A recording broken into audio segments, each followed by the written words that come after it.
அனைவருக்கும் வணக்கம். இந்த உலகில் உள்ள ஒவ்வொரு உயிரையும் கருவாக்கி உருவாக்கி உயிரூட்டி தருவது பெண்கள். அப்பேற்பட்ட பெண்களுக்கு என் இனிய மகளிர் தின வாழ்த்துக்கள். இன்னைக்கு மகளிர் தினம் அப்படிங்கிறதுனால பெண்கள் சம்பந்தமான ஆரோக்கிய செய்திகளை இன்னைக்கு பகிரலாம் அப்படிங்கிறது இந்த வீடியோவோட நோக்கம். பொதுவாக பெண்களுக்கு ஏற்படுற ஹெல்த் இஷ்யூஸ் எல்லாம் வியாதிகளை பற்றி பேசணும் அப்படின்னா 1 மணி நேரம் 2 மணி நேரம் பெரிய வீடியோவாக போயிடும். பட் இன்னைக்கு ஒரு ஷார்ட்டாக ஒரு 3 விஷயங்கள் ஷேர் பண்ணலாம். அது அன்றாடம் அவங்க வாழ்க்கையில் செயல்படுத்தக்கூடிய விஷயமா இருக்கும்.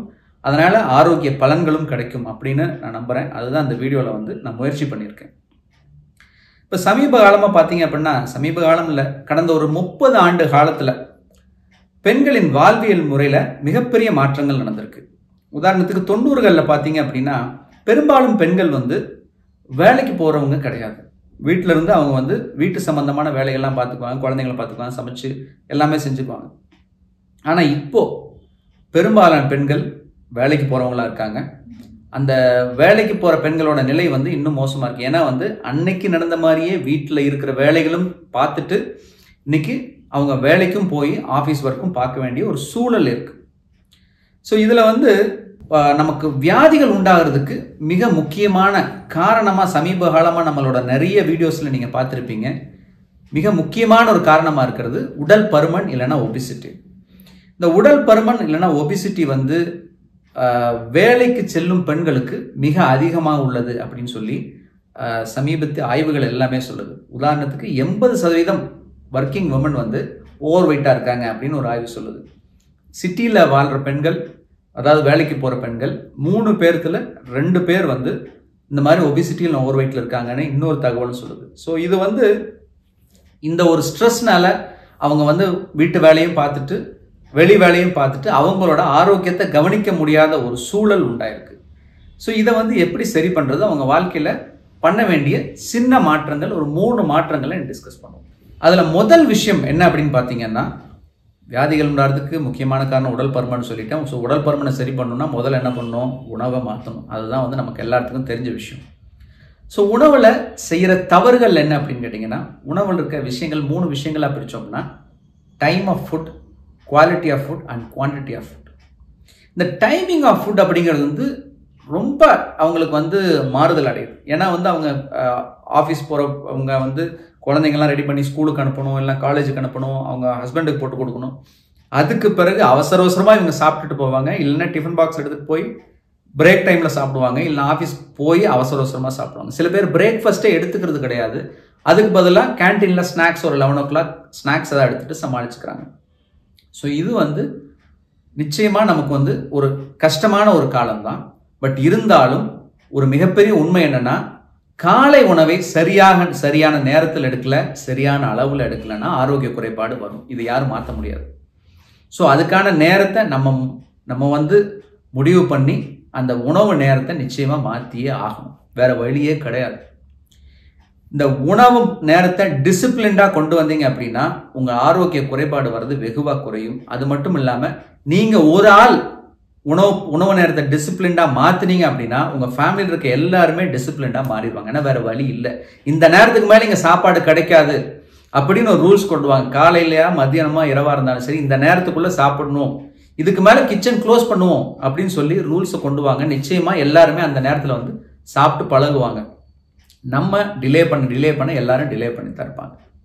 ஸோ அதனால் உணவுக்கான நேரத்தை நிச்சயமாக நம்ம ஃபிக்ஸ் பண்ணணும். ரெண்டாவது quantity and quality of food. பெரும்பாலான பெண்கள் மற்றவங்க என்ன வேணுமோ அதை கரெக்டாக ப்ரிப்பேர் பண்ணி கொடுத்துட்டு அதில் என்ன மிஞ்சுதோ அதை நம்ம சாப்பிட்டுக்கலாம்.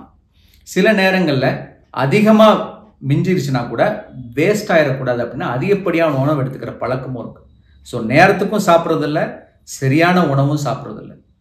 இன்றைக்கி ஒரு 3 நாளைக்கு முன்னாடி வேர்ல்டு வைட் ஒபிசிட்டி டேன்னு சொல்லி நம்ம விழிப்புணர்வு செய்திகள்லாம் பார்த்துருந்தோம். அதில் முக்கியமாக என்ன சொல்கிறாங்க அப்படின்னா, ஒபிசிட்டி வித் புவர் நியூட்ரிஷன். அதாவது நம்ம எல்லாத்தையும் என்ன தெரியும், நல்லா உடம்பா இருந்தாங்கன்னா ஹெல்த்தியாக இருக்காங்கன்னு தான் நம்ம எல்லாம் பேசிக்குவோம். ஆனால் என்னதுங்க, இப்போ ஹெல்த் இல்லாத ஒபிசிட்டின்னு சொல்கிறாங்க. ஏன்னா வெயிட்டாக இருக்கிறாங்க, ஆனால் அவங்களுக்கு பார்த்தா சத்து இல்லை, கால்சியம் கம்மியாக இருக்குது, அவங்களுக்கு நுண்ணூட்டச்சத்து கம்மியாக இருக்குது, அனீமியா இருக்குது, ரத்த சோகை. ஸோ இதெல்லாம் என்னன்னா சரியான உணவு எடுத்துக்கிறதுல தேவையில்லாத உணவை அதிகமாக எடுத்துக்கிறாங்க. ஸோ நிச்சயமா நீங்க சாப்பிட்ற உணவுல மாவு சத்தை குறைச்சு சாப்பிடுங்க, காய்கறிகள் பழங்கள் நிறைய சாப்பிடுங்க, முறையான உணவுகளை முறையான நேரத்தில் எடுத்துக்கங்க. இதுதான் நீங்க பண்ண வேண்டிய முதல் மாற்றம். ரெண்டாவது மாற்றம், ரெண்டாவது நம்ம சொல்ற மிக முக்கியமான ரெண்டாவது விஷயத்துக்கு சொல்ற மிக முக்கியமான இது என்னன்னா, டைம் இல்லை டாக்டர், நான் வேலைக்கு போறேன், நான் வந்து இது எல்லாத்தையும் பார்த்துக்கிறேன், அப்போ எக்ஸசைஸ் பண்றதுக்கு எனக்கு டைம் இல்லை. இது பெரும்பாலானவருக்கு இருக்க பிரச்சனை. ஸோ உங்களுக்காகவே நான் ஒரு 2 வாரத்துக்கு முன்னாடி ஒரு வீடியோ போட்டிருக்கேன். அதாவது வந்து exercise snacks, short bout of intensive எக்ஸசைஸ்னு 20 செகண்ட்ல இருந்து 6 நிமிஷம் வரைக்கும் ஒரு ஃபேஸ் ஆஃப் எக்ஸசைஸ். இந்த மாதிரி ஒரு நாளில் பல முறை நீங்க பண்ணினீங்க அப்படின்னா ஒரு நாளைக்கு எவ்வளோ எக்ஸசைஸ் பண்ணணுமோ அதுக்குரிய பெனிஃபிட் கிடைக்கும் அப்படின்னு பல ஆராய்ச்சிகளில் சொல்லியிருக்காங்க. நீங்க வந்து தயவு செஞ்சு அந்த வீடியோ வந்து போய் பாருங்க. அந்த வீடியோட லிங்க் வந்து டிஸ்கிரிப்ஷன்ல கொடுக்குறேன். ஸோ அதனால இதுக்காண்டி நேரம் இருக்கவங்க நிச்சயமா எக்ஸசைஸ் பண்ணுங்க. நேரம் இல்லாதவங்க வருத்தப்பட வேண்டாம். உங்க ஆஃபீஸ் டைம்லயே உங்க ஆஃபீஸ்லயே நீங்க இந்த ஒர்க் அவுட்ஸ் எல்லாம் செய்ய முடியும். அப்படி பண்ணும்போது நிச்சயமா உங்களுக்கு அதுக்கான பெனிஃபிட் கிடைக்கும். எக்ஸசைஸ் அப்படிங்கிறது மிக மிக மிக அவசியமான விஷயம். நம்ம இயக்கத்துக்கு, நம்ம ஹெல்த்துக்கு, நம்ம வெயிட் ஏறாம இருக்கிறதுக்கு, அதே போல நம்மளோட மூளை செயல்பாடுக்கும் எக்ஸசைஸ் அப்படிங்கிறது மிக அவசியமான ஒரு விஷயம். ஸோ முதல் உணவு, டைமிங்கு, குவான்டிட்டி, குவாலிட்டி. ரெண்டாவது எக்ஸசைஸுக்கு டைம் இல்லாதவங்க இந்த எக்ஸசைஸ் ஸ்நாக்ஸை எடுத்துக்கங்க. மூணாவது வந்து ஸ்ட்ரெஸ். அதாவது பெண்கள் எல்லாருமே ரொம்ப கருணை உள்ளம் படைச்சவங்க. ஏன்னு கேட்டீங்கன்னா, யார் யாருக்கோ பிரச்சனை இருக்கும், அந்த பிரச்சனைலாம் தன்னோட பிரச்சனையா எடுத்து அதுக்காக ரொம்ப ஃபீல் பண்ணுவாங்க. இது நடக்குதா இல்லையான்னு உங்க வீட்டில் பாருங்க. யாருக்கோ ஆஃபீஸில் ஒர்க் பண்றவங்க ரிலேட்டிவ்க்கு ஒரு பிரச்சனை இருக்கும், அதை அவங்க ஷேர் பண்ணியிருப்பாங்க, அதை இவங்க ரொம்ப சீரியஸாக எடுத்துட்டு ஃபீல் பண்ணிட்டு இருப்பாங்க. இல்லைன்னா என் சொந்தக்காரங்களுக்கு ஏதாவது ஒரு பிரச்சனை இருக்கும். ஸோ இந்த மாதிரி வந்து அதிகப்படியாக நெகட்டிவ் இன்ஃபர்மேஷன்ஸ் வந்து நம்ம எடுத்துக்கும் போது அது வந்து நம்மளோட மூளை பாதிக்குது.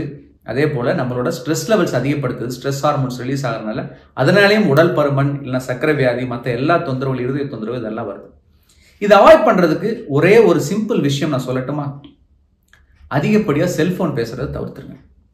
பெரும்பாலான பெண்கள் நிறைய நேரம் செல்போன்ல வந்து பேசிக்கிட்டு இருக்கீங்க. யார்கிட்டயோ பேசுறீங்க, ஃப்ரெண்ட்ஸ் கிட்ட பேசுறீங்க, அம்மா கிட்ட பேசுறீங்க, சித்திகிட்ட பேசுறீங்க, சித்தப்பாட்ட பேசுறீங்க. பட் இந்த அதிகப்படியான நேரம் கான்வர்சேஷன் வரும்போது தேவையில்லாத நெகட்டிவ் நியூஸ் நிறைய வந்துட்டு. ஸோ நீங்க டிராவல் பண்றீங்க, இல்லை சமையல் பண்றீங்க, அந்த டைம்ல ஹெட்ஃபோன்ஸ் போட்டு ஃபோன் பேசுறதுக்கு பதிலாக அந்த நேரத்தில் நல்ல ஒரு மியூசிக் கேட்கலாம். இல்லை புக்ஸ் படிக்க முடியாதவங்க நல்ல ஒரு ஆடியோ புக்ஸ் கேட்கலாம். இப்போ நிறைய செயலிகள் இருக்கு, ஆடியோ புக் செயலிகள். அதை நீங்கள் டவுன்லோட் பண்ணிட்டு அதிலிருந்து நீங்கள் வந்து ஒரு புக்கை கேட்க ஆரம்பிச்சிங்கன்னா, ஒரு புஸ்தகம் வந்து ஒரு கதையோ நாவலோ இல்லை வந்து சரித்திரமோ ஏதோ ஒரு விஷயங்கள் உங்களுக்கு எது பிடிச்சிருக்கோ அதை கேட்க ஆரம்பிச்சிங்கன்னா மனதுக்கு புத்துணர்ச்சி கிடைக்கும். தேவையில்லாத நெகட்டிவ் ஃபீலிங்ஸ் வந்து விலக ஆரம்பிச்சோம். ஸோ தயவு செஞ்சு பெண்களுக்கு நான் சொல்கிற விஷயம் என்னென்னா, உங்கள் கருணையை கருணை கொலை செய்யுங்கள். ஏன்னா ரொம்ப கருணப்பட்டு அதனால பாதிக்கப்படுறது நீங்கள் தான். ஸோ தேவையில்லாமல் அதிகப்படியாக செல்ஃபோனில் கான்வர்சேஷன் பண்ணாதீங்க. அந்த கான்வர்சேஷன் குறைச்சிக்கங்க, பேசாதீங்கன்னு நான் சொல்ல. அந்த டைமிங்கை குறைச்சிக்கங்க. நெகட்டிவ் நியூஸ் வரும்போது அப்படியே கட் பண்ணிவிட்டு நீங்கள் வந்துடுங்க. உங்களுக்கு தேவையான ஒரு விஷயம், உங்களோட க்ளோஸ்டு சர்க்கிளில் ஒரு பிரச்சனை இருக்குது அப்படின்னா அதை நீங்கள் திங்க் பண்ணுறதுல ஒரு அர்த்தம் இருக்குது. ஆனால் யாருக்கோ ஒரு பிரச்சனையை நீங்கள் எடுத்து ஃபீல் பண்ணும்போது இந்த எண்ண அலைகள் வந்து உங்களுக்கு வந்து நெகட்டிவ் எண்ண அலைகள் சுத்த நமக்கு வந்து ஸ்ட்ரெஸ் ஹார்மோன்ஸ் லெவல் ஜாஸ்தி ஆகும். ஸோ நிச்சயமாக வந்து ஆரோக்கியமாக வாழணும் அப்படிங்கிறது எல்லாத்தோட ஆசை. அதில் நீங்கள் பெண்கள் ஆரோக்கியமாக வாழணும் அப்படிங்கிறது என்னோட ஆசை. ஏன் இது என்னோட ஆசை நான் சொல்கிறேன்னா, நீங்கள் ஒரு ஆள் ஆரோக்கியமாக மாறினா உங்களோட குடும்பத்தை ஆரோக்கியமாக மாற்றுவீங்க. உங்கள் குடும்பம் ஆரோக்கியமாக மாறுச்சுன்னா, இப்படி பல குடும்பங்கள் ஆரோக்கியமாக மாறும்போது இந்த சமுதாயம் மாறும். இந்த சமுதாயம் மாறும்போது இந்த தேசமே மாறும். ஏன்னா இன்னைக்கு இருக்கிற சூழல்ல வியாதிகளோட அளவு ரொம்ப ரொம்ப ஜாஸ்தியா இருக்கு.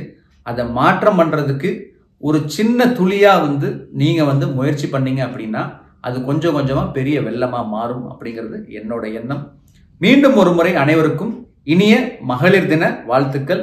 ஆரோக்கியமான ஒரு வாழ்க்கை முறையை வாழ வேண்டும் என்பது என்னோட விருப்பம். நன்றி, வணக்கம்.